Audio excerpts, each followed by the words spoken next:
One piece ஸ்டோரியில் இப்போ வரைக்கும் நம்ம தெரிஞ்சது எல்லாம் கம்ப்ளீட் ஹிஸ்ட்ரி அப்படின்னு நினச்சிட்டு இருக்கோம். ஆனால் இல்பஃபார்ட்டில் ரிவீல் ஆன ஒரு ஜெயண்ட் மொரல் நம்ம தெரிஞ்ச ஹிஸ்ட்ரி மொத்தத்தையும் கொஸ்டின் பண்ண வச்சுது. ஜெயண்ட்ஸ் வாழ்ற இல்பஃப் ஐலண்டில் இருக்கிற லெஜெண்டரி ட்ரீயான அந்த ட்ரெஷர் ட்ரீ ஆடம் இருக்குல்ல, அதுக்குள்ளே ஒரு ரொம்ப பெரிய மொரல் இருந்திருக்கு. ஸோ அதுவும் ஒரு கார்விங் மாதிரி இருந்திருக்கு.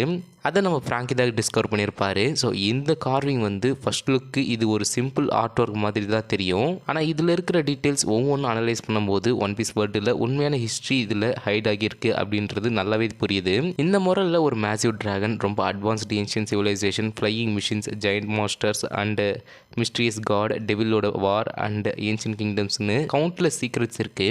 இதை பார்த்த உடனே இது ஒரு ஆர்டினரி பெயிண்டிங் இல்லை, என்டையர் ஒன் பீஸ் லோருக்கு ப்ளூ பிரிண்ட் மாதிரி இருக்குன்னு ஃபீல் வருது. அண்ட் சாப்டர் 1138 ஃப்ராங்கி இந்த முறையில் ஃபர்ஸ்ட் டைமாக பார்க்குறாரு. அவருக்கு இதை காமிக்கிறது ஜெயண்ட் ரிப்ளி சொன்ன எக்ஸ்பிளனேஷன் படி இந்த டிராயிங்ஸ் எல்லாம் 800 இயர்ஸ்க்கு முன்னாடி வாய்ட் சென்ச்சுரி டைமில் வாழ்ந்த குழந்தைங்க ட்ராப் பண்ணுது அப்படின்ற மாதிரி அவங்க சொல்லியிருப்பாங்க. வாய்ட் சென்ச்சுரினா ஒன் பீஸ் ஹிஸ்ட்ரியில் மிஸ்ஸிங்கான ஒரு பீரியட். ஸோ இதை பற்றி நான் டீட்டெயில்டாக முந்தினத்து ஒரு வீடியோ போட்டிருக்கேன், மறக்காம செக் பண்ணி பாருங்கள். ஸோ அந்த 100 இயர்ஸில் என்ன நடந்துச்சுன்னு வேர்ல்டு கவர்மெண்ட் பர்பஸாக ஹிஸ்ட்ரியிலேருந்து எரேஸ் பண்ணிருச்சு. அதனால இந்த முரலுக்கு வேல்யூ ரொம்ப அதிகம். அதே போல் ரிப்ளி ஃபர்ஸ்ட்லேருந்து என்ன சொல்கிறாங்கன்னா, இது சில்ட்ரன் இமேஜினேஷனாக இருக்கலாம், அப்படி இல்லைனா அவங்க ட்ரீம்ஸாக இருக்கலாம் அப்படின்னு கேஷுவலாக சொல்கிறாங்க. ஆனால் இதை கேட்குற யாருக்குமே இதை அக்செப்ட் பண்ண முடியல. ஏன்னா இந்த முரலில் இருக்கிற சிம்பிள்ஸ், கேரக்டர்ஸ், டெக்னாலஜி, கிரியேச்சர்ஸ் எல்லாம் ஒன் பீஸில் ஆல்ரெடி நம்ம பார்த்ததோட கனெக்ட் ஆகுது. இது ரேண்டம் இமேஜினேஷன்னா இவ்வளோ அக்யூரேட் கனெக்ஷன்ஸ் இருக்க சான்ஸ் ரொம்ப கம்மி. இந்த முரல் ரிலீஸ் ஆன உடனே இன்டர்நெட் ஃபுல்லாக தியரிஸ் எக்ஸ்ப்ளோர் ஆகிடுச்சு. ஒரு மாங்கா பேஜ் இவ்வளோ டிஸ்கஷன் கிரியேட் பண்ணதே ரொம்ப ரேர். யார் பார்த்தாலும் டிஃப்ரெண்ட் மீனிங் கண்டுபிடிக்க ஆரம்பித்தாங்க. ஒரு சைடு ஏன்ஷியன் சிவிலைசேஷன் பற்றி பேசுது, இன்னொரு சைடு ஃபியூச்சர் ஈவெண்ட்ஸ் ஹிண்ட் பண்ணுது. அண்ட் ஒரு சில டீட்டெயில்ஸ் ஜாய் பாயோட ஹிஸ்ட்ரியோட கனெக்ட் ஆகுது. ஓடா ஒரு சிங்கிள் இமேஜில் ஹண்ட்ரட்ஸ் ஆஃப் க்ளூஸை வச்சிருக்காரு. ஸோ இந்த வீடியோவோட கோல் என்னன்னா, முரலில் இருக்கிற ஒவ்வொரு டீட்டெயிலையும் ஸ்டெப் பை ஸ்டெப்பாக எக்ஸ்பிளைன் பண்ணுறது. ரைட் சைடில் இருந்து ஸ்டார்ட் பண்ணி லெஃப்ட் சைடு வரைக்கும் பார்த்தா இது ஒன் பீஸ் வேர்ல்டில் கரண்ட் ஏராக்கு முன்னாடி இருந்த 2 டிஃப்ரெண்ட் வேர்ல்ட்ஸை ரெப்ரசென்ட் பண்ணுது அப்படின்னு தெரியுது. ஹார்லி டெக்ஸ்ட் அப்படின்ற ஏன்ஷியன் டாக்குமெண்ட்டோட இன்ஃபர்மேஷன் கம்பேர் பண்ணும்போது ஒன் பீஸ் வேர்ல்டு ஒரு தடவை கிரியேட் ஆகி முடிஞ்சது இல்லை. இந்த உலகம் பல தடவை டெஸ்ட்ராய் ஆகி திரும்ப ரீபில்ட் ஆகியிருக்கு. Right side mural first world காட்டுது. அந்த காலத்தில் சென் காட் நிக்காவும் எர்த் காட் நிக்காவும் கிளாஷ் பண்ணாங்க. அதே போல் அந்த லெஃப்ட் சைட் செகண்ட் வேர்ல்டு காட்டுது. அந்த ஏரால ஜாய் பாய் நிக்கா ஃப்ரூட் அவேக்கன் பண்ணி கிரேட் கிங்டம் சைடில் வேர்ல்டு கவர்மெண்ட்டுக்கு எதிராக ஃபைட் பண்ணாரு. இப்போ லூஃபி இருக்கிற கரண்ட் டைம் லைனில் தேர்ட் வேர்ல்டு ஜாய் பாய் ஸ்டார்ட் பண்ண பேட்டில் கம்ப்ளீட் பண்ண போகிற கேரக்டர் லூஃபி தான். ஃபியூச்சரில் ஈமோ டிஃபீட் ஆன பிறகு இந்த வேர்ல்டு மறுபடியும் புது ஏராக்கு போகும். அதை சில தியரிஸ் ஃபோர்த் வேர்ல்டுன்னு டிஸ்கிரைப் பண்ணுது. இது கன்ஃபார்ம் இல்லை, ஆனால் முரல் கொடுக்குற க்ளூஸ் பார்த்தா இந்த இன்டர்பிரேஷன் ரொம்ப ஸ்ட்ராங்காக இருக்கும் அப்படின்னு நான் நினைக்கிறேன். ஸோ அந்த ரைட் சைட் முரலில் ஃபஸ்ட்டு பார்க்குறது ஒரு அன்பிலீவபிள் ஃபியூச்சரிஸ்டிக் சிட்டி. ஃபர்ஸ்ட் கிளான்ஸில் பார்த்தா ஒன் பீஸ் வேர்ல்டு மாதிரியே தெரியுது. மாடர்ன் ரியல் வேர்ல்டு சிட்டி மாதிரி skyscrapers, giant buildings, smoke release பண்ணுற factories, gears, structures, wires, circuits எல்லாம் கிளியராக விசிபிளாக தெரியுது. ஒன் பீஸ் ஸ்டோரி ஃபுல்லாக பைரேட்ஸ், ஷிப்ஸ், ஐலாண்ட்ஸ் தான் நம்ம பார்த்துருக்கோம். ஆனால் இங்கே கம்ப்ளீட்லி டிஃப்ரெண்ட் சிவிலைசேஷன் காமிக்கப்படுது. இது ஒரு சிம்பிள் கிங்டம் இல்லை, சயின்ஸ், இன்ஜினியரிங், அட்வான்ஸ்டு டெக்னாலஜி எல்லாத்தையும் பீக் லெவல் ரீச் ஆன ஒரு அட்வான்ஸ்டு சிவிலைசேஷன். எக்கேட் ஐலாண்டில் வெகாபங்க் யூஸ் பண்ண டெக்னாலஜி அட்வான்ஸ்டுன்னு நம்ம நினச்சோம். ஆனால் இந்த முறையில் பார்த்தா வெகாபங்க் டெக்னாலஜி கூட ஏன்ஷியன் சிவிலைசேஷன் கம்பேர் பண்ணும்போது ஒரு ஸ்மால் ரீக்ரியேஷன் மாதிரி தான் நமக்கு தெரியுது. எல்பாஃபில் already 3000 years old ancient laboratory இருக்குன்னு ரிவீல் பண்ணியிருக்காங்க. அது வாய்ட் செஞ்சுரிக்கும் ரொம்ப முன்னாடி எக்ஸிஸ்ட் ஆனது. இது ஒரு முக்கியமான க்ளூ. அதை வச்சு பார்த்தா ஃபர்ஸ்ட் வேர்ல்டு மட்டும் இல்லை, செகண்ட் வேர்ல்டு டெக்னாலஜியில் கரண்ட் ஒன் பீஸ் வேர்ல்டு விட ரொம்ப சுப்பீரியராக இருந்திருக்கணும். அதாவது One Piece history forward progress பண்ணல, ரிவர்ஸ் டைரக்ஷனில் போயிருக்கேன். ஏன்ஷியன்ட் வேர்ல்டு தான் ஹையஸ்ட் லெவல் சிவிலைசேஷன். அது டெஸ்ட்ராய் ஆன பிறகு தான் டெக்னாலஜி, நாலேஜ், ஹிஸ்ட்ரி எல்லாம் கொஞ்சம் கொஞ்சமாக லாஸ் ஆகியிருக்கு. இப்போ வெகாபங்க் மாதிரி சயின்டிஸ்ட் அந்த லாஸ்ட் டெக்னாலஜியை திரும்ப அண்டர்ஸ்டாண்ட் பண்ண ட்ரை பண்ணிட்டு இருக்காங்க. இதுதான் முரல் ரிவீல் பண்ணுற first shocking truth. One Piece world past primitive இல்லை, அது கரண்ட் ஏராவை விட ரொம்ப பல மடங்கு அட்வான்ஸ்டில் இருந்திருக்கு. இந்த சிங்கிள் ரிவீலே ஒன் பீஸ் என்டையர் ஸ்டோரியை பார்க்குற ஆங்கிளே கம்ப்ளீட்டாக மாற்றுது. அதே போல் இந்த ஃபியூச்சரிஸ்டிக் சிட்டிக்கு பவர் எங்கேருந்து வந்துச்சு அப்படின்றது முரலில் இருக்கிற நெக்ஸ்ட் பிக்கஸ்ட் க்ளூ. சிட்டிக்கு கீழே பார்த்தா ஒரு ஜெயண்ட் எலிவேட்டர் மாதிரி ஸ்ட்ரக்சர் இருக்கு. அது மனுஷங்களை பூமிக்கு அடியில் கொண்டு போகுது. கொஞ்ச நேரத்துக்கு அப்புறம் அவங்க கையில் க்ளோயிங் எனர்ஜி ஸ்பியர்ஸோட மேலே வர மாதிரி காமிக்கப்பட்டிருக்கு. ஃபர்ஸ்ட் பார்த்தா இது ஒரு மைனிங் ஆப்ரேஷன் மாதிரி தெரியும். ஆனால் ஹார்லி டெக்ஸ்டோட இன்ஃபர்மேஷன் கம்பேர் பண்ணும்போது இவங்க ஆர்டினரி மினரல்ஸ் கலெக்ட் பண்ணல, ஃபார்பிடன் சன்னு சொல்லப்படுற மிஸ்டீரியஸ் எனர்ஜி சோர்ஸை தான் கலெக்ட் பண்ணிட்டு இருந்திருக்காங்க. அண்ட் இந்த எனர்ஜிக்கு லிமிட்டே இல்லை அப்படின்றது தெரியுது. Entire civilisation, flying machine, giant cities and advanced technology எல்லாம் இந்த ஒரு பவர் சோர்ஸ் மேலே தான் டிபெண்ட் ஆகியிருக்கு. இப்போ எகேடார்க்கில் வெகாபங்க் கிரியேட் பண்ண மதர் ஃப்ளேமை ஞாபகம் வச்சுக்கோங்க. வெகாபங்க் சொன்ன மாதிரி அது ஏன்ஷியன் எனர்ஜி சோர்ஸை ரீக்ரியேட் பண்ண ஒரு அட்டெம்ப்ட். ஸோ இது வந்து ஒரு ஒரிஜினல் பவர் இல்லை, இது ஒரு காப்பி மட்டும். அப்போ ஒரிஜினல் ஃபார்பிடன் சன் எவ்வளோ பவர்ஃபுல்லாக இருக்குன்னு இமேஜின் பண்ணுங்கள். வெகாபங் மாதிரி வேர்ல்டோட ஸ்மார்ட்டஸ்ட் சயின்டிஸ்ட் கூட அதை ஃபுல்லாக ரீக்ரியேட் பண்ண முடியலை. இது ஏன்ஷியன் சிவிலைசேஷன் டெக்னாலஜி கரண்ட் ஏராவை விட எவ்வளோ அட்வான்ஸாக இருந்துச்சு அப்படின்னு இன்டெரக்டாக ப்ரூவ் பண்ணுது. ஆனால் இங்கே ஒரு பெரிய மிஸ்ட்ரி ஸ்டார்ட் ஆகுது. இந்த ஃபார்பிடன் சன் ஆக்சுவலாக என்ன? இதை பற்றி ஓட டைரக்ட் ஆன்சர் கொடுக்கல. அதனால் பல பாசிபிலிட்டிஸ் இருக்குது. ஃபஸ்ட்டு தியரி என்னன்னா, இது இந்த பிளானட்டோட மோல்டன் கோரில் இருக்கலாம். எர்த் கோரில் இருக்கிற அன்லிமிட்டெட் ஜியோ தெர்மல் எனர்ஜியை ஏன்ஷியன் சிவிலைசேஷன் யூஸ் பண்ணியிருக்கலாம் அப்படின்னு சொல்லப்படுது. அண்ட் செகண்ட் தியரி என்னன்னா, இது இன்னும் கொஞ்சம் கிரேசியாக இருக்குது. ஒன் பீஸில் இருக்கிற ப்ளூ பிளானட் ஆக்சுவலாக நார்மல் பிளானட்டே இல்லை, ஒரு டைசன் ஸ்பியர் மாதிரி ஜெயண்ட் ஆர்டிஃபிஷியல் ஸ்ட்ரக்சராக இருக்கலாம் அப்படின்ற மாதிரி சொல்லப்படுது. அதாவது ரியல் சயின்ஸில் டைசன் ஸ்பியர்னா ஒரு ஸ்டாரை சரௌண்ட் பண்ணி அதோட ஃபுல் எனர்ஜியை கலெக்ட் பண்ண கிரியேட் பண்ணுற ஒரு மெகா ஸ்ட்ரக்சர். ஸோ ஒன் பீஸில் aliens, moon civilisation, advanced technology already இருக்கிறதுனால இந்த தியரி இம்பாசிபிள்னு சொல்ல முடியாது. மூன்லேருந்து வந்த சிவிலைசேஷன் இந்த ஸ்ட்ரக்சரை பில்ட் பண்ணியிருந்தாலும் அது சர்ப்ரைஸ் இல்லை. ஸோ தேர்ட் பாசிபிலிட்டி என்னன்னா, ஃபார்பிடன் சன் ஒரு ஜெயண்ட் நியூக்ளியர் ரியாக்டர் மாதிரி இருக்கலாம். மதர் ஃப்ளேமும் ஏன்ஷியன் வெப்பன்ஸும் நியூக்ளியர் எனர்ஜி கான்செப்டோட கம்பேர் பண்ணப்படுது. அதனால ancient civilization atom level energy use பண்ணியிருக்கலாம் அப்படின்னு ஒரு சில ஹிண்ட்ஸ்க்கு இருக்கு. அண்ட் லாஸ்ட் பாசிபிலிட்டி சயின்ஸோட சம்மந்தமே இல்லை, இது ஃபுல் மேஜிக்கல் பவர் சோர்ஸாக இருக்கலாம். Abyss powers, dark flames, Imu use பண்ணுற மிஸ்ட்ரியஸ் எபிலிட்டிஸ் எல்லாம் இந்த ஃபார்பிடன் சன்னோட ஒரு கரெக்டட் ஃபார்மாக இருக்கலாம் அப்படின்னு சொல்லப்படுது. இப்போ வரைக்கும் இதுக்கான ஆன்சர் இல்லை. ஆனால் இந்த தியரியில் எது கரெக்டாக இருந்தாலும் ஒன் பீஸ் ஹிஸ்ட்ரியில் நடந்த எல்லா மேஜர் ஈவெண்ட்ஸும் இந்த ஒரு எனர்ஜி சோர்ஸை சுற்றி தான் ரிவால்வ் ஆகுது அப்படின்னு கிளியராக புரியுது. இந்த அன்லிமிட்டட் பவரை ஹியூமனிட்டி யூஸ் பண்ணது தான் ஃபர்ஸ்ட் வேர்ல்டோட biggest turning point. Harley text சொல்கிறது படி மனுஷங்க இந்த எனர்ஜி யூஸ் பண்ணது மட்டும் இல்லை, ஓவர் யூஸ் பண்ணியிருக்காங்க அப்படின்ற மாதிரி சொல்லப்படுது. அதை அப்யூஸ் பண்ண ஸ்டார்ட் பண்ணும்போது தான் ப்ராப்ளமே ஸ்டார்ட் ஆகியிருக்கு. இது எர்த் காடுக்கு கோவம் வர ரீசனாக இருந்திருக்கணும். எர்த் காடு இந்த பிளானட்டோட ரூலர் அப்படின்னு டிஸ்கிரைப் பண்ணப்படுது. ஹியூமனிட்டி ஃபார்பிடன் பவரை கண்ட்ரோல் பண்ண ஆரம்பிச்சது அவர் அக்செப்ட் பண்ணல. அதனால வேர்ல்டுக்கு எதிராக டைரக்ட் வார் டிக்ளேர் பண்ணுறாரு. அவர் கூட ஃபைட் பண்ண வந்தது ஹெல் ஃப்ளேம் செர்பண்ட். மொரலோட ரைட் சைடில் பார்த்தா ஃபியூச்சரிஸ்டிக் சிட்டி மேலே ஒரு ஜைஜான்டிக் செர்பண்ட் ரைஸ் ஆகிற மாதிரி காமிக்கப்பட்டிருக்கு. அது பில்டிங்ஸை விட பல மடங்கு பெருசாக இருக்குது. என்டையர் சிட்டியை டெஸ்ட்ராய் பண்ண ரெடியாக இருக்கிற ஒரு சைஸில் இருக்குது. ஆனால் ஹெல் ஃப்ளேம் செர்பண்ட்டுக்கும் எர்த் காடுக்கும் என்ன ரிலேஷன்ஷிப் அப்படின்றது நமக்கு இன்னும் தெரியலை. ஸோ இவங்க ரெண்டு பேர் அலைஸா, அப்படி இல்லைன்னா எர்த் காட் கண்ட்ரோல் பண்ணுற சம்மானட் கிரியேச்சரா அப்படின்றது நமக்கு இன்னும் தெரியல. இல்லை டோமி ரிவர்சி மாதிரி ஒரு டார்க் பவர் யூஸ் பண்ணி ஃபோர்ஸை அபிடென்ட்டியாக மாற்றப்பட்ட ஒரு மான்ஸ்டரா அப்படின்றது நமக்கு இன்னும் தெரியல. இந்த ஆன்சரும் நமக்கு அஃபிஷியலாக ரிவீல் ஆகலை. ஆனால் ஒரு விஷயம் மட்டும் கிளியர், ஃபர்ஸ்ட் வேர்ல்டு டெஸ்ட்ராய் ஆன ரீசன் நேச்சுரல் டிசாஸ்டர் இல்லை, ஹியூமனிட்டியோட unlimited ambition, ancient technology, forbidden sun power, earth காடோட ஆங்கர், ஹெல்ப்லிம் செர்பண்ட்டோட அட்டாக், இந்த எல்லாம் சேர்ந்து தான் ஒன் பீஸ் ஹிஸ்ட்ரியில் ஃபர்ஸ்ட் குளோபல் டிஸ்ட்ரக்ஷன் நடத்திருக்கு. இதுதான் இந்த முரல் எக்ஸ்பிளைன் பண்ண ஸ்டார்ட் பண்ணுற ஃபர்ஸ்ட் மேஜர் கான்ஃப்ளிக்ட். அதே போல் ஹெல்ப்லிம் செர்பண்ட்டை பார்த்தது இன்னொரு ஒரு இன்ட்ரெஸ்டிங் கனெக்ஷன் நமக்கு ஞாபகம் வருது. ஒன் பீஸ் வேர்ல்டில் பாம்பு எப்போவுமே வந்து ஒரு ஸ்பெஷல் இம்பார்ட்டன்ஸ் கொடுத்துருக்கு. ஃபர்ஸ்ட் இது ஆரம்பிச்சது அப்படின்றது ஸ்கைப்பியால இருந்து தான். ஸோ ஸ்கைப்பியாவில் ஜெயண்ட் ஸ்னேக் காஷிகாமி அப்படின்ற ஒரு ஸ்னேக்கை நம்ம பார்த்துருப்போம். அங்கே இருக்கிற மக்கள் அது ஒரு சேக்ரெட் பீயிங்கை வர்ஷிப் பண்ணாங்க. கிராண்ட் லைனில் இருக்கிற பல ஐலாண்டில் ஸ்னேக் ஸ்டாச்சுஸ் பார்த்துருக்கோம். And ancient ruins, serpent symbols அப்படின்றது ரிப்பீட் ஆகிறது நம்ம ஆல்ரெடி நிறையவே பார்த்துருப்போம். ஸோ அதனால் ஹெல்ப்லேம் செர்பண்ட் அப்படின்றது ஒரு ஜஸ்ட் ரேண்டம் மாஸ்டர் இல்லை அப்படின்றது நல்லாவே தெரியுது. மேபி இதையும் ஒரு காலத்தில் ஒரு டிவைன் பீயிங்காக வர்ஷிப் பண்ணியிருக்கலாம். இல்லை எர்த் காட் இந்த கிரியேச்சரை சமான் பண்ணி டெஸ்ட்ரக்ஷனுக்கு யூஸ் பண்ணியிருக்கலாம். இந்த ரெண்டு பாசிபிலிட்டிஸில் இது இன்னும் கரெக்ட் அப்படின்றது தெரியல. ஆனால் எல்பா ஃபுல்லாக நார்ஸ் மித்தாலஜி இன்ஸ்பிரேஷன் வச்சு தான் பில்ட் பண்ணியிருக்காரு நம்ம எச்சரோட. அதனால் ஹெல்ப்லேம் செர்பண்ட்டை பார்த்ததும் பல பேருக்கு ஜார் முன்கண்டர் ஞாபகம் வந்திருக்கு. அதாவது வேர்ல்டு செர்பண்ட் தான் ஞாபகம் வருது. நார்ஸ் மித்தாலஜியில் இந்த ஸ்னேக் வந்து என்டையர் வேர்ல்டே சரௌண்ட் பண்ணிகிட்டு இருக்கும். ரேக்னராக் ஸ்டார்ட் ஆகும்போது இது எழுந்து வந்து உலகத்தை அழிக்கும். ஒன் பீஸில் ஹெல்ப்லேம் செர்பண்ட்டும் ஃபர்ஸ்ட் வேர்ல்டு டெஸ்ட்ரக்ஷனுக்கு ரீசனாக இருக்கிறத பார்த்தா இந்த கம்பாரிசன் ரொம்ப பர்ஃபெக்டாக மேட்ச் ஆகுது.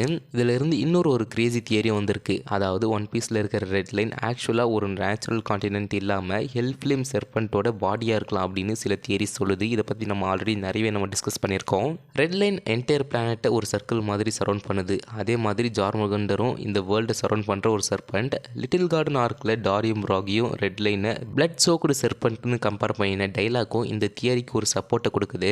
ஒருவேளை ஹெல்ப்லேம் சர்பண்ட் செத்து போன அப்புறம் அதோட பாடி ரெட் லைனாக மாறிடுச்சா, இல்லை அது இன்னும் ரெட் லைனுக்குள்ளே டார்மெண்ட் ஸ்டேட்டில் தூங்கிட்டு இருக்கா, ஃபியூச்சரில் ஃபைனல் வார் டைமில் மறுபடியும் வேக்கப் பண்ணுமா? இந்த கொஷின்ஸ்க்கு ஆன்சர் இல்லை. ஆனால் ஓடா ரெட் லைன் பற்றி இன்னும் ஃபுல் எக்ஸ்பிளேஷன் கொடுக்கல அப்படின்றதுனால இந்த பாசிபிலிட்டிஸை நம்மளால் இக்னோரும் பண்ண முடியாது. இன்னொரு ஆங்கிளில் பார்த்தா டெவில் ஃப்ரூட்ஸும் இந்த செர்பன்ட்டோட கனெக்ஷன் வச்சிருக்கலாம். Adam tree, Eve tree, forbidden fruits and serpent temptation இதெல்லாம் பைபிளில் இருக்கிற கார்டன் ஆஃப் ஈடன் ஸ்டோரியில் இடம்பெற்றிருக்கு. ஸோ இந்த சிம்பிள்ஸ்லாம் ஒன் பீஸில் ரிப்பீட்டடாக வருது.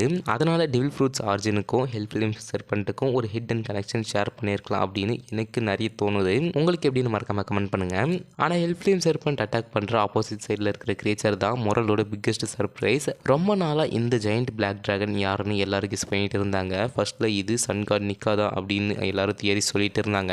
ஆனால் எல்பாஃபார்க்கில் லோக்கியோட லெஜெண்டரி டெவில் ஃப்ரூட் ரிவீல் ஆன அப்புறம் இது எல்லாமே சேஞ்ச் ஆயிடுச்சு. லோக்கி சாப்பிட்டது Nidhogg devil fruit. So Nidhogg அப்படின்றது ஒரு மித்திக்கல் ஜோன் டைப். நார்ஸ் மித்தாலஜியில் நிடாக் ஒரு giant black dragon. Loki transform ஆன ஃபார்மை பார்த்தா முரல்ல இருக்கிற அந்த டிராகனும் கம்பேர் பண்ணினா ரெண்டு பேரும் ஆல்மோஸ்ட் சேம் டிசைனில் தான் இருப்பாங்க. ஸோ இதுவும் அஃபிஷியலாக கன்ஃபார்ம் பண்ணலை. ஆனால் ரெசம்பிளன்ஸ் பார்த்தா இது நிடாக் தான் அப்படின்னு நம்புறது ரொம்ப ஈஸி. இது கரெக்ட்னா ஃபர்ஸ்ட் வேர்ல்டு வாரில் ஹெல்ப்லைம் சர்பெண்ட் எர்த் காட் சைடில் ஃபைட் பண்ணியிருக்கணும். அதே போல் நிடாக் சன் காட் நிக்கா சைடில் இருந்து ஃபைட் பண்ணியிருக்கணும். இது ஒன் பீஸ் ஹிஸ்ட்ரியில் ஃபர்ஸ்ட் மேஜர் டிவைன் வாராக இருந்திருக்கணும். இதை பார்த்தா இன்னும் ஒரு முக்கியமான பாயிண்ட் புரியுது. ஒன் பீஸில் மித்திக்கல் ஜோன் ஃப்ரூட்ஸ் ஜஸ்ட் இமேஜினேஷனில் கிரியேட் பண்ணின மித்திக்கல் கிரியேச்சர்ஸ் இல்லை. ஏன்ஷியன்ட் வேர்ல்டில் ரியலாக வாழ்ந்த லெஜெண்டரி பீயிங்ஸோட பவர்ஸ் ப்ரிசர்வ் பண்ணின ஃப்ரூட்ஸ் ஆகிருக்கலாம் அப்படின்னு சொல்லப்படுது. லோக்கி நிடாக் பவரை இன்ஹெரிட் பண்ண மாதிரி நம்ம லூஃபி நிக்கா பவரை இன்ஹெரிட் பண்ணியிருக்காரு. அதை பார்த்தா கரண்ட் ஜென்ரேஷன் கேரக்டர்ஸ் ஏன்ஷியன்ட் வேர்ல்டில் இருந்த லெஜெண்டரி வாரியர்ஸோட வில்ல கண்டினியூ பண்ணிட்டு இருக்காங்க அப்படின்னு நம்மளால இந்த முரலில் ஸ்ட்ராங்காக புரிஞ்சிக்க முடியுது. அதே போல் சன் காட் நிக்காவும் எர்த் காடும் தான் ஹார்லி டெக்ஸ்டில் டைரெக்டாக மென்ஷன் பண்ணப்பட்ட ரெண்டு காட்ஸ். ஆனால் அவங்க மட்டும் இல்லை, ஃபாரஸ்ட் காடும் ரெயின் காடும் இல்லாட்டி சன் காடும் ஒன் பீஸ் ஹிஸ்ட்ரியில் முக்கியமான ரோல் ப்ளே பண்ணியிருக்காங்க. ஸோ ப்ராப்ளம் என்னன்னா இந்த ரெண்டு காட்ஸ் பற்றி ஓடா இன்னும் ரொம்ப கம்மி இன்ஃபர்மேஷன் தான் ரிவீல் பண்ணியிருக்காரு. அதனால் முரலில் இவங்க இருக்காங்களா இல்லையான்னு அப்படின்னு நம்மளால் எக்ஸாக்டாக சொல்ல முடியாது. ஆனால் கொஞ்சம் க்ளோஸாக பார்த்தா சில இன்ட்ரெஸ்டிங் க்ளூஸ் தெரியுது. முரல் டாப் சைடில் ஒரு மேசிவ் ட்ரீ விசிபிளாக இருக்குது. அதை சுற்றி சில டெவில் ஃப்ரூட்ஸ் மாதிரி ஷேப்ஸும் இருக்குது. அதே மாதிரி வேல் பக்கத்தில் மழை பெய்கிற மாதிரி ரெயின் ட்ராப்ஸும் காமிக்கப்பட்டிருக்கு. ஒருவேளை இது ஃபாரஸ்ட் கார்டும் ரெயின் கார்டும் ரெப்ரசன்ட் பண்ணுற சிம்பிள்ஸாக இருக்கலாம். கன்ஃபார்ம் இல்லை, ஆனால் ஓட அன்னெசரி டீட்டெயில்ஸ் ட்ரா பண்ண மாட்டார். ஸ்மால் டீட்டெயில்ஸ் கூட ஃபியூச்சர் ஸ்டோரிக்கு இம்பார்ட்டன்ட் க்ளூ மாதிரி தான் அவர் கொடுப்பாரு. அதனால் இந்த tree, rain, devil fruit symbols எல்லாம் ஃபியூச்சர் ரிவீலுக்கு ஒரு செட்டப்பாக இருக்க சான்ஸ் இருக்குது. ஆனால் முரலில் இருக்கிற நெக்ஸ்ட் சீனுக்கு வேற ஒரு இன்டர்பிரேஷனும் இருக்குது. ஹெல்ப்லைம் செர்பன்ட்டும் நிடாகும் ஒருத்தருக்கு ஒருத்தர் ஃபைட் பண்ணுற மாதிரி காமிச்சிருக்காங்க.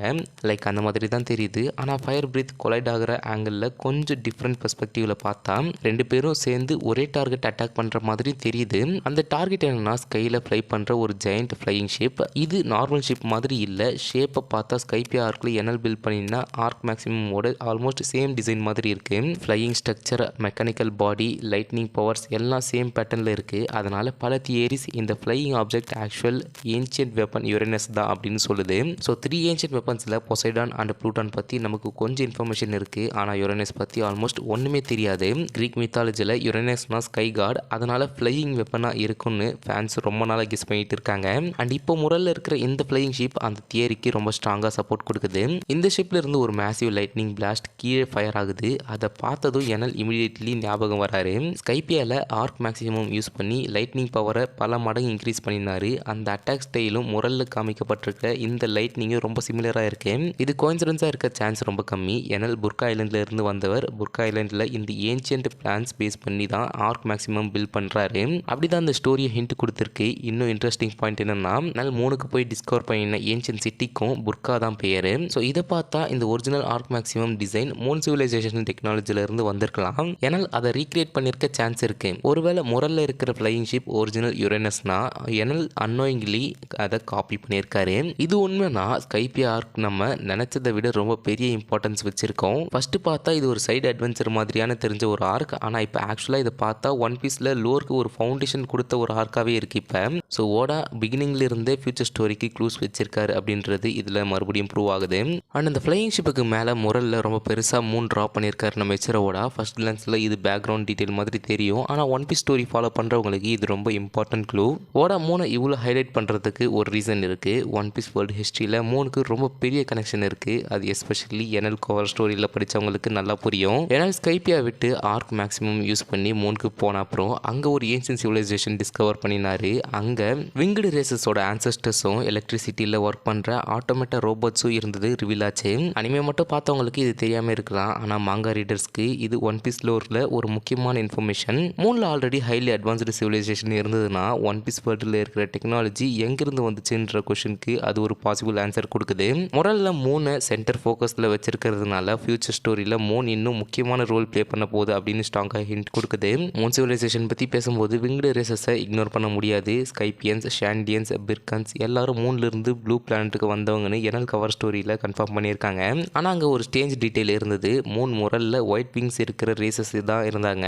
ஆனால் பிளாக் விங்ஸ் இருக்கிற ரேஸ், அதாவது லுனாரியன்ஸ் அங்கே காமிக்கப்படலை. இது பெரிய மிஸ்ட்ரி. கிங் பிலாங் பண்ணுற லுனாரியன் ரேஸ் பேரில் கூட லூனா இருக்குது. லாட்டினில் லூனானா மூன். அப்போது லுனாரியன்ஸ்க்கும் மூனுக்கும் டைரக்ட் கனெக்ஷன் இருக்கணும். ஆனால் மூன் சிட்டி முரல்ல அவங்க இல்லை. இதனால சில தியரிஸில் என்ன சொல்கிறாங்கன்னா லுனாரியன்ஸ் வேற ஒரு மூன்ல இருந்து வந்திருக்கலாம் அப்படின்ற மாதிரி சொல்கிறாங்க.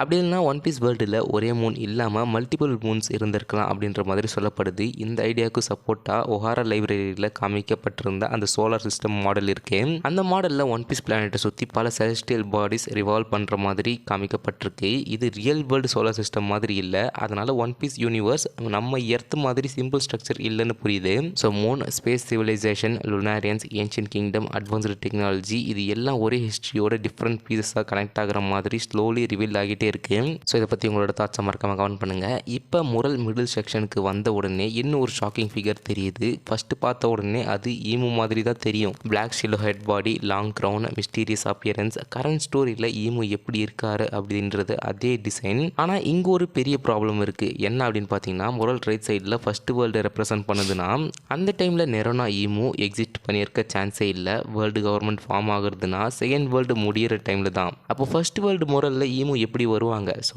இதனால் ஒரு இன்ட்ரெஸ்டிங் தியரி வந்திருக்கு. இது நெரோனா ஈமு இல்லை, ஒரிஜினல் எர்த் காடோட அப்பியரன்ஸாக இருக்கலாம் அப்படின்ற மாதிரி சொல்லப்படுது. கரண்ட் டைமில் இல்லை ஈமு அந்த எர்த் காடோட பவர்ஸ் இன்ஹெரிட் பண்ணியிருக்கலாம் அப்படின்னு சொல்லப்படுது. லோக்கி நிடாக் ஃப்ரூட் சாப்பிட்டு ஏன்ஷியன்ட் டிராகனோட ரோலை கண்டினியூ பண்ணுற மாதிரி ஈமு எர்த் கார்டோடைய பொசிஷனை கண்டினியூ பண்ணிட்டு இருக்க சான்ஸ் இருக்கு. அண்ட் இதில் இன்ட்ரெஸ்டிங்கான டீட்டெயிலும் இருக்குது. ஈமு எப்போவுமே தன்னை மூணு தான் ரெஃபர் பண்ணுவாங்க. அதனால் சில தியரி சொல்கிறது என்னென்னா, ஒரிஜினல் என்டிட்டியோட பேர் மூவாக இருக்கலாம். அண்ட் நெரோனா ஈமு ஜஸ்ட் அந்த பவர் இன்ஹெரிட் பண்ணினா கரண்ட் விசலாக இருக்கலாம் அப்படின்ற மாதிரி சொல்கிறாங்க.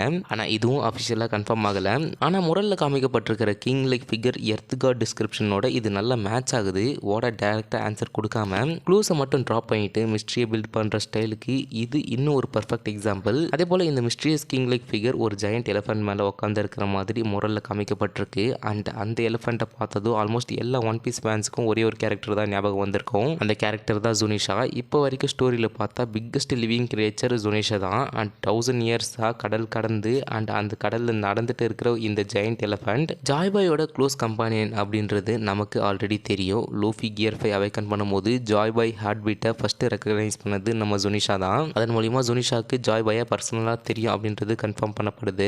அந்த ஸ்டோரி படி ஜுனிஷா ஒரு பெரிய தப்பு பண்ணதுனால பனிஷ்மெண்ட்டாக எப்போவுமே கடலில் நடந்துக்கிட்டே இருக்கணும் அப்படின்ற ஒரு சென்டென்ஸ் கொடுக்கப்பட்டிருக்கு. ஆனால் முரலில் பார்த்தா இந்த எலிஃபெண்ட் எர்த் கார்ட் சைடில் இருக்கிற மாதிரி தெரியுது. இது ரொம்ப கன்ஃபியூசிங் டீட்டெயில். ஒருவேளை இது ஜுனிஷா இல்லாமல் வேற ஒரு ஜெயண்ட் எலிஃபெண்ட்டாக இருக்கலாம், இல்லை ஜுனிஷாவோட ஆன்செஸ்டராக இருக்கலாம். இன்னும் ஒரு பாசிபிலிட்டி என்னென்னா, ஜுனிஷா ஃபஸ்ட்டு எர்த் கார்ட் சைடில் இருந்து அப்புறம் ஜாய்பாய் சைடுக்கு ஸ்விட்ச் பண்ணியிருக்கலாம். அந்த பிட்ரேல் தான் பனிஷ்மெண்ட்டுக்கு ரீசனாக இருக்கவும் சான்ஸ் இருக்குது. இது ஆஃபிஷியலாக ரிவீல் பண்ணலை. அண்ட் இன்னும் ஒரு இன்ட்ரெஸ்டிங் தியரி இருக்குது. ஜுனிஷா ஆக்சுவலாக எலிஃபெண்ட்டாக பிறந்தது இல்லாமல் ஒரு ஹியூமன் இல்லாட்டி வேறு ரேஸ் கேரக்டராக இருந்து அப்புறம் எலிஃபெண்ட்டாக மாற்றப்பட்டிருக்கலாம். ஈமு யூஸ் பண்ணுற டாமிரிவர்சி பவர்ஸ் மாதிரி ஆல்ரெடி நம்ம பார்த்துருக்கோம். அப்போ ஏன்ஷியன்ட் டைமில் ஒருத்தர் ஜெயண்ட் எலிஃபெண்ட்டை ட்ரான்ஸ்ஃபர் பண்ணியிருந்தாலும் அது இம்பாசிபிள் இல்லை. அதே போல் ஜுனிஷா ஒரு நார்மல் அனிமல் மாதிரி பிஹேவ் பண்ண மாட்டார். அவருக்கு ஹியூமன் லெவல் இன்டெலிஜென்ஸ் இருக்கு. ஜாய்பாயை ரெகக்னைஸ் பண்றாரு, கமெண்ட்ஸ் புரிஞ்சுக்கிறாரு அண்ட் எமோஷன்ஸ் எக்ஸ்பிரஸ் பண்றாரு. இதெல்லாம் பார்த்தா அவர் ஆர்டினரி கிரியேச்சர் மாதிரி தெரியல. அண்ட் முரல்ல எர்த் காட் சைடில் எலிஃபென்ட் இருக்கிறதுனால ஜுனிஷா ஹிஸ்ட்ரி நம்ம நினைச்சதை விட ரொம்ப காம்ப்ளிகேட்டடாக இருக்கலாம். அண்ட் எலிஃபென்ட் பக்கத்தில் ஒரு ஹியூஜ் ஷிப் காமிக்கப்பட்டிருக்கு. ஷேப் பார்த்தா இது ஆல்மோஸ்ட் நோவா மாதிரி தான் இருக்கு. ஃபிஷ்மன் ஐலண்டில் கடல் அடியில் இருக்கிற அந்த ஜெயிண்ட் டார்க் ஷிப் ஞாபகம் வரும் அப்படின்னு நினைக்கிறேன். ஜாய்பாய் இந்த நோவா மூலியமா ஒரு ப்ராமிஸ் பண்ணியிருந்தாரு. அந்த ப்ராமிஸை ஃபிஷ்மன் ஐலண்ட் பிரின்சஸ்க்கு தான் கொடுத்துருப்பாரு. ஆனால் அந்த ப்ராமிஸ் ஃபுல்ஃபில் பண்ண முடியாமல் அப்பாலஜி ஃபானுக்கு லீவ் பண்ணினாரு. ப்ராப்ளம் என்னென்னா, நோவா வாய்ட் செஞ்சுரி டைமில் பில்ட் பண்ணது தான் அப்படின்னு நமக்கு தெரியும். ஆனால் ஃபர்ஸ்ட் வேர்ல்டில் அந்த நோவா எப்படி அங்கே வந்துச்சு? ஸோ இதுக்கு 2 பாசிபிலிட்டிஸ் சொல்லப்படுது. ஃபர்ஸ்ட், இது ஒரிஜினல் நோவா அண்ட் வாய்ட் செஞ்சுரியில் பில்ட் பண்ணது அதோட செகண்ட் வெர்ஷனாக இருக்கலாம் அப்படின்ற மாதிரி சொல்லப்படுது. இல்லை முரலில் இந்த பாயிண்ட்ல இருந்து ஆல்ரெடி செகண்ட் வேர்ல்டுக்கு மூவ் ஆகிருக்கலாம் அப்படின்னு சொல்லப்படுது. இதில் எந்த பாசிபிலிட்டிஸ் உண்மை அப்படின்றது இப்போயே சொல்ல முடியாது. ஆனால் இந்த ரிப்பீட்டட் சிம்பிள்ஸ் ஒரு முக்கியமான மெசேஜ் கொடுக்குது. ஒன் பீஸ் ஹிஸ்ட்ரி ஸ்ட்ரெயிட் லைனில் போகல, அது சைக்கிள் மாதிரி ரிப்பீட் ஆகுது. டிஃப்ரெண்ட் வேர்ல்ட்ஸ், டிஃப்ரெண்ட் ஜென்ரேஷன், ஆனால் சேம் டைப் ஆஃப் ஈவெண்ட்ஸ் மட்டும் மறுபடியும் நடக்குது. ஜாய்பாய் ரோலை நம்ம லூஃபி கண்டினியூ பண்ணுற மாதிரி அண்ட் நோவா மாதிரி ஆர்க்கும் ஜூனிஷா மாதிரி லெஜெண்டரி பீயிங்ஸும் ஒவ்வொரு ஏரால முக்கியமான ரோல் ப்ளே பண்ணிட்டு இருக்காங்க. இதுதான் முரல் ஸ்லோலி ரிவீல் பண்ண ஸ்டார்ட் பண்ணுற biggest concept. One Piece history repeat ஆகுது, ஆனால் ஒவ்வொரு சைக்கிள்லையும் ரிசல்ட் மட்டும் மாறவே மாட்டேங்குது. ஸோ கரண்ட் டைமில் வந்து நம்ம லூஃபி இருக்காரு, அந்த லூஃபி கிட்ட அந்த சான்ஸ் இருக்கு. லூஃபி தான் இப்போ எப்படியாவது அந்த கேரக்டர்ஸை டிஃபீட் பண்ணி ஆகணும். அதே போல் நோவா ஆர்க் பக்கத்தில் ஒரு லைனில் நிறைய அனிமல்ஸ் நிற்கிற மாதிரி முரலில் காமிக்கப்பட்டிருக்கு. இதை பார்த்ததும் பைபிளில் இருக்கிற நோவாஸ் ஆர்க் ஸ்டோரி ஞாபகம் வருது. அங்கேயும் வேர்ல்டு டெஸ்ட்ராய் ஆகிறதுக்கு முன்னாடி டிஃப்ரெண்ட் ஸ்பீஷியஸ் அனிமல்ஸ் எல்லாம் ஆர்க்குள்ளே சேவ் பண்ணுவாங்க. ஒன் பீஸ் முரல்லையும் அதே மாதிரி ஒரு சீன் இருக்குது. அனிமல்ஸ் எல்லாம் ஒரு டைரக்ஷனில் மூவ் பண்ணுது. மேலே ஒரு விங்கடி கேரக்டர் ஃப்ளை பண்ணிட்டு இருக்காரு. அந்த விங்ஸோட ஷேப்பை பார்த்தா அது பிர்கன் ரேஸ் இருக்க சான்ஸ் ரொம்ப அதிகமாக இருக்குது. ஸ்கைபியன்ஸ், ஷாண்டியன்ஸ், பிர்கன்ஸ் மூன் சிவிலைசேஷன்லேருந்து வந்தவங்க அப்படின்றது ஆல்ரெடி ரிவீல் ஆகிடுச்சு. அதனால் இந்த விங்கடி கேரக்டரும் ஒரு மூன் ரேஸ் ரெப்ரசன்டேட்டிவாக தான் இருக்கணும் அப்படின்னு நான் நம்புகிறேன். ஸோ இதை பார்த்து எர்த் கார்டு வேர்ல்டு டெஸ்ட்ராய் பண்ண ரெடி ஆகும்போது சில பேர் லைஃப் ஃபார்ம்ஸை சேவ் பண்ண ட்ரை பண்ணிட்டு இருந்தாங்கன்னு தெரியுது. ஒருவேளை டெஸ்ட்ரக்ஷனுக்கு அப்புறம் புது வேர்ல்டு கிரியேட் பண்ண அனிமல்ஸ் ப்ரிசர்வ் பண்ணியிருக்கலாம். இது கரண்ட் டைம் லைனில் ஈமு பிளான் பண்ணுற கிரேட் கிளென்சிங் கான்செப்ட் கூட கனெக்ட் ஆகுது. ஈமு வேர்ல்டு ஃப்ளட்டை யூஸ் பண்ணி ரீசெட் பண்ணலாம் அப்படின்னு ஒரு பிளான் பண்ணுறாரு அப்படின்ற ஒரு ஹின்ஸ் இருக்குது. ஃபர்ஸ்ட் வேர்ல்டில் ஃபயர் அண்ட் டார்க்னஸ் யூஸ் பண்ணாங்க, கரண்ட் ஏரால ஃப்ளட் யூஸ் பண்ணலாம் அப்படின்ற மாதிரி சொல்லப்படுது. ஸோ மெத்தட்ஸ் மட்டும் மாறுது, ஆனால் இவங்களுடைய கோல்ஸ் எல்லாமே வந்து சேமாக தான் இருக்குது. அதே போல் இந்த என்டையர் முரலில் சென்டரில் ரொம்ப பெருசாக ஒரு ஜெயண்ட் ட்ரீ இருக்குது. இது பேக்ரவுண்ட் ஆப்ஜெக்ட் இல்லை, என்டையர் ஆர்ட் ஒர்க்கோட பேக் போன் மாதிரி ட்ரா பண்ணியிருக்காரு நம்ம இச்சிரோவோட. ஃபர்ஸ்ட் பார்த்த உடனே இது நார்ஸ் மித்தாலஜியில் இருக்கிற எக்ட்ராசல் ட்ரீ ஞாபகம் வருது. ஒன் பீஸில் எல்பா ஆஃப் ஜெயன்ஸ் வாழ்கிற அந்த ட்ரெஷர் ட்ரீ ஆடமும் இதை பேஸ் பண்ணி தான் இன்ஸ்பிரேஷனாக எடுத்திருக்காரு நம்ம இச்சிரோவோட. அண்ட் ஃப்ராங்கி பார்த்த முரலும் இந்த ஆடம் ட்ரீல தான் கார் பண்ணப்பட்டிருக்கு. அதனால முரலில் இருக்கிற ட்ரீயும் ஆடம் ட்ரீயை ரெப்ரசென்ட் பண்ணுது அப்படின்னு நம்பப்படுறது ரொம்ப லாஜிக்கலாக இருக்கு. அண்ட் இதுக்கு இன்னொரு ரீசனும் இருக்கு. ட்ரீ டாப்ல நிடாக் இருக்கு. லோக்கி ரீசெண்டாக இன்ஹெரிட் பண்ணின லெஜெண்டரி டெவில் ஃப்ரூட்டும் நிடாக் தான். எல்பாஃப் ஹிஸ்ட்ரியில் நிடாக்கு இருக்கிற இம்பார்ட்டன்ஸை பார்த்தா இந்த ட்ரீ ஆடம் ட்ரீயாக இருக்கிற சான்ஸ் அதிகம். ஆனால் இது ஈவ் ட்ரீயாகவும் இருக்கலாம் அப்படின்னு சில தியரிஸும் இருக்குது. ஈவ் ட்ரீ பற்றி நமக்கு ரொம்ப கம்மி இன்ஃபர்மேஷன் தான் தெரியும். ஃபிஷ்மேன் ஐலண்டுக்கு சன்லைட் ரீச் ஆகிறதுக்கான ரீசன் ஈவ் ட்ரீ தான். ஆனால் அது எங்கே இருக்குது, அதோட ஃபுல் பர்பஸ் என்ன, அது டெவில் ஃப்ரூட்ஸோட கனெக்டடாக இருக்கா அப்படின்றது எதுவுமே கன்ஃபார்ம் பண்ணலை. பைபிளில் கார்டன் ஆஃப் ஈடன் ஸ்டோரியில் ஈவ், ஃபார்விடன் ஃப்ரூட், செர்பன்ட்னு வர சிம்பிள்ஸ் ஒன் பீஸில் ரிப்பீட்டடாக யூஸ் பண்ணியிருக்காரு நம்ம இச்சிரோவோட. அதனால் ஈவ் ட்ரீ தான் டெவில் ஃப்ரூட் ஒரிஜினல் சோர்ஸாக இருக்கலான்னு பல தியரிஸ் இருக்குது. மொரலில் ஃப்ளையிங் ஷிப் ஒரு ஜெயண்ட் லைட்னிங் அட்டாக் இந்த ட்ரீ ட்ரங்க்கில் டார்கெட் பண்ணுற மாதிரியும் தெரியுது. எல்பா பார்க்கில் நமக்கு ஆல்ரெடி ரிவீல் பண்ணாங்க இந்த ஜெயண்ட் ட்ரீஸ்க்கு பிக்கஸ்ட் வீக்னஸ் ஃபயரும் லைட்னிங்கும் தான் அப்படின்னு. அப்போ முரலில் யுரேனஸ் மாதிரி தெரிகிற ஃப்ளையிங் வெப்பன்ஸ் இந்த ட்ரீயை டிஸ்ட்ராய் பண்ண ட்ரை பண்ணுதுன்னா இது ஒரு ரேண்டம் அட்டாக் இல்லை, ஏன்சியன்ட் சிவிலைசேஷனோட பிக்கஸ்ட் ட்ரெஷரை அழிக்க நடந்த வாராக இருக்க சான்ஸ் இருக்கு. ஸோ அதில் அந்த ட்ரீ சர்வைவ் ஆச்சா இல்லை டெஸ்ட்ராய் ஆச்சா இல்லை கரண்ட் ஆடம் ட்ரீ அதோட டிசெண்டண்டா அப்படின்றதும் நமக்கு இன்னும் தெரியல. ஆனால் ஒரு விஷயம் மட்டும் clear, Adam tree, Eve tree, devil fruit, ancient weapons and moon civilisation, Joy Boy, Imu இது எல்லாமே செப்பரேட் டாபிக்ஸ் இல்லை. ஓடா இவ்வளோ வருஷமாக பில்ட் பண்ணியிருந்த எல்லா மிஸ்ட்ரிஸும் ஒரே பிளேஸில் கனெக்ட் பண்ண ஆரம்பிச்சிருக்காரு. முரலில் இருக்கிற ஒவ்வொரு சிம்பிளும் ஃபியூச்சர் ஒன் பீஸ் ஸ்டோரிக்கு டைரக்ட் கீயாக இருக்குது.